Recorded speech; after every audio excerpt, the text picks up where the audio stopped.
because they are ill-equipped to deal with the pressures that it brings. So says a new report by the Children's Commissioner for England called A Life in Likes. It's warning parents to do more to prepare their children for the impact going online could have.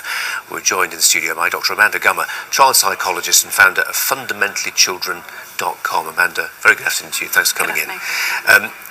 As if there wasn't enough for a parent to think about as a child starts secondary school, we add this to their list of woes.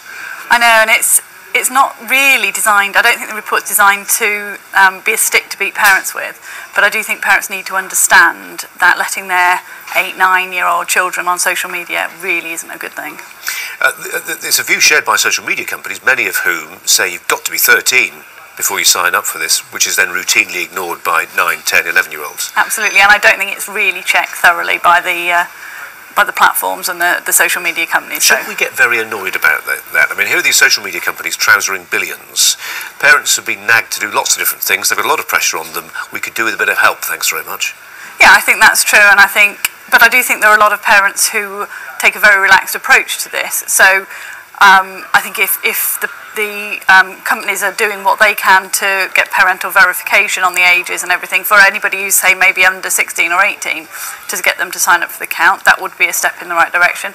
But actually, a lot of parents know that their children are going on and putting their age in as over 13 when they're not, verifying it for them and letting them get on there. And the children are suffering because they're not equipped to deal with the issues that they face on what is essentially adult social media.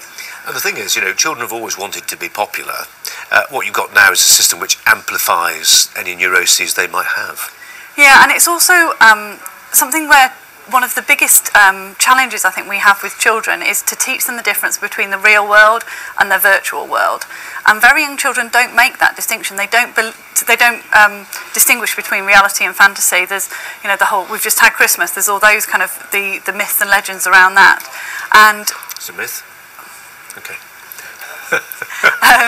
But I think it's really important that the children are supported and given platforms that are age appropriate, so that we do communicate digitally. That is increasing. I don't think we can deny the children the opportunity to do that, but we need to give them opportunities to do that in a really safe space and not give them access to. And loads of parents agree with you, and they think, well, we had the sit-down chat and we did this, but the problem is it's a moving target. You just get your head around Facebook, then it's Instagram. You just get your head around Instagram, Snapchat, and on it goes. Absolutely, and I think that's where the relationship that you have with your child is really important. You need to be able to talk to them about what they're doing, and if possible keep up a little bit. Maybe download the latest chat room that the kids are using and act as their friend, but actually just keep them off the adult stuff until they're old enough, because you're damaging their self-esteem. My biggest tip for parents is to give them outlets where they can get validation and that self-esteem and that sense of who they are from other options. So families, friends, after-school clubs,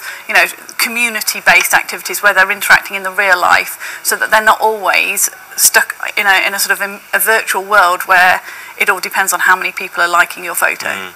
I knew, Amanda, maybe you did too at school, kids whose parents took an absolutist view on telly.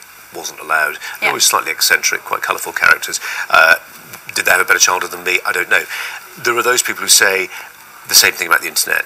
Actually, you could argue they're realists. They've decided they're not going to do what you're saying, all the stuff you're advising. They just can't. They can't do it, for whatever reason that is. So they take the other view, which is to be a complete Luddite, and say you can have your social media somewhere else, but not in the house. Yeah, I think everybody's got to do what's right for their family. I do think parents deserve to have the latest information, and one of the issues that I have as a researcher is that because the rules are you can't access social media from until you're 13, we can't actually do the research to find out what the impact of all of this is on the kids. So it's really difficult, a bit of a catch-22. So I am scared about it, but we don't have the evidence on the actual harm that it could be doing. I do think, though, that looking at children's ages and stages of development, there is no way that a 7, 8, 9-year-old is emotionally or socially ready to deal with some of the issues that come up with that they're sort of presented with when they're on social media. Well, if there is some research needed to be done there, maybe some of those billions in the trousers of their social media companies could fund it. Well, absolutely. Amanda Gummer, thanks very much indeed. Thank you. This is Sky.